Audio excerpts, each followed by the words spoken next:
అజయ్ గారు BSA cardiology అని కూడా మీరు ఇందాక చెప్పడం జరిగింది. దాని గురించి కొంచెం డీటెయిల్‌గా తెలుసుకోవాలనుంది. దాని గురించి. బీఎస్సీ కార్డియాలజీ అనేది ఇది 3 ఇయర్స్ కోర్స్ అండి. 1 ఇయర్ ఆఫ్ ఇంటర్న్‌షిప్ ఉంటుంది.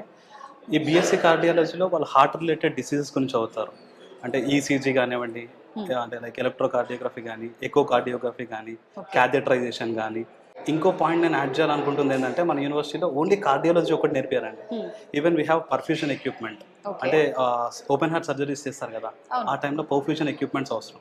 సో ఆ పర్ఫ్యూషన్ ఎక్విప్మెంట్స్ కూడా ఉండడం వల్ల స్టూడెంట్కి BSc cardiology and perfusion technology ఈ రెండు నేర్పిస్తారు. అది వాళ్ళకి ఎక్స్ట్రా అడ్వాంటేజ్. చాలా యూనివర్సిటీస్లో ఏంటంటే బీఎస్సీ కార్డియాలజీ సపరేట్గా ఉండడం, పర్ఫ్యూజన్ సపరేట్గా ఉండడం ఇలా ఉండదు. సో ఇక్కడ వాళ్ళకి almost it's an integrated syllabus లాగా డిజైన్ చేస్తారు కోర్స్ కరికులం. సో అది ఎక్స్ట్రా అడ్వాంటేజ్. అండ్ ఇంకోటి ఏంటంటే, ఈ కోర్స్ మనం ఎందుకు చదవాలంటే madam, World Health Organization statistics కూడా చూసుకుంటే almost 31% of deaths are almost due to cardiac arrest. Even అది మనం కోవిడ్ తర్వాత కూడా చూస్తే చాలా పెరిగాయి యంగ్ పీపుల్లో కూడా. Young people and even like causes కూడా అన్నోన్ లాగా ఉన్నాయి. అంటే దేని వల్ల వస్తుందో కూడా తెలియట్లేదు. యా, సో దీనికి ఫ్యూచర్లో చాలా డిమాండ్ ఉంటుందండి. అంటే ఈ technicians like cardiac care technicians ఎవరైతే ఉంటారో చాలా డిమాండ్ ఉంటుంది.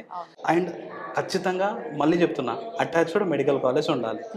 సో ల్యాబ్స్ అనే ప్రాపర్గా ఉండి, లైక్ వాటికి ఎక్విప్మెంట్స్ ఉన్నాయి అనుకోండి, క్యాథెటరైజేషన్, ఇప్పుడు మనం క్యాథ్ ల్యాబ్ ముందు ఉన్నాం, ఈ క్యాథెటరైజేషన్ కానీ, లైక్ ఈసీజీ కానీ, 2D echo, 3D echo, ultrasound, ఇలాంటి అన్ని స్కానింగ్ రిలేటెడ్ ఉన్నాయి అనుకోండి, వాళ్ళకి డైరెక్ట్ ప్రాక్టికల్ ఎక్స్పోజర్ వస్తుంది.